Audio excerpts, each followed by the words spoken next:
দিনভর সংঘাতের পর বর্তমানে পরিস্থিতি স্বাভাবিক হলেও সায়েন্স ল্যাব এলাকায় থমথমে অবস্থা বিরাজ করছে। সেখানে আছেন সহকর্মী আবু সাইদ নিশাদ। সরাসরি যাচ্ছি তার কাছে। কলেজ কর্তৃপক্ষ ও প্রশাসনের হস্তক্ষেপে দীর্ঘ ৫ ঘন্টা পর থেমেছে ঢাকা কলেজ এবং সিটি কলেজের মধ্যে চলমান সংঘর্ষ।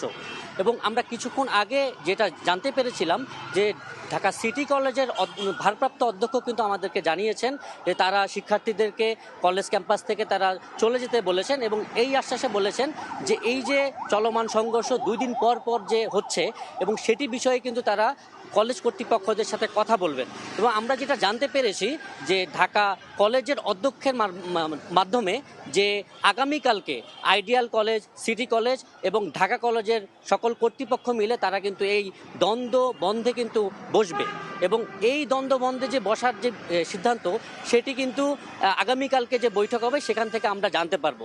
তবে আমি যদি সংক্ষেপে এই ঘটনাটা কিভাবে শুরু হয়েছে সেটা বলি যে গতকালকে ঢাকা কলেজের এক শিক্ষার্থীকে সিটি কলেজের কয়েকজন শিক্ষার্থী মারধর করার একটা অভিযোগ ওঠে। সেই অভিযোগের ভিত্তিতেই কিন্তু ঢাকা কলেজের বেশ কিছু শিক্ষার্থী তারা কিন্তু সিটি কলেজ মুখে এসে প্রথমে ইট পাটকেল নিক্ষেপ করে এবং আমরা যেটা কলেজ কর্তৃপক্ষ থেকে জানতে পেরেছিলাম তারা কিন্তু বলেছে যে তাদের যে স্থাপনা এটিও কিন্তু ভাঙচুর করেছে ঢাকা কলেজের শিক্ষার্থীরা।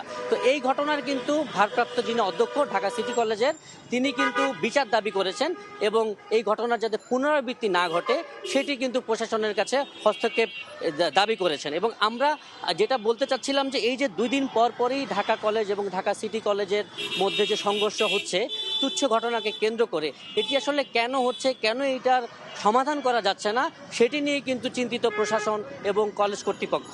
এবং শুধু যে ঢাকা কলেজ এবং ঢাকা সিটি কলেজের মধ্যে সংঘর্ষ হয় তা কিন্তু নয়, আইডিয়াল কলেজের সাথেও কিন্তু ঢাকা কলেজের সংঘর্ষের ঘটনা আমরা এর আগে দেখেছি।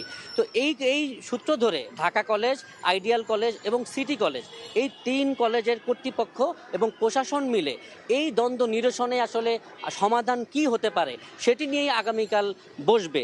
তো আমরা এই দ্বন্দ্বের যে এখন বর্তমান পরিস্থিতি দেখতে পাচ্ছি এখন কিন্তু এই ৫ ঘন্টার যে সংঘর্ষের সেটা কিন্তু এখন বর্তমানে পরিস্থিতি স্বাভাবিক রয়েছে এবং যে থেমে থেমে যান চলাচল বন্ধ ছিল সেটাও কিন্তু এখন স্বাভাবিক আছে।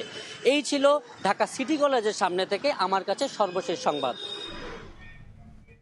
রাজধানীর সায়েন্স ল্যাব এলাকা থেকে সবশেষ জানাচ্ছিলেন সহকর্মী আবু সাইদ নিশান।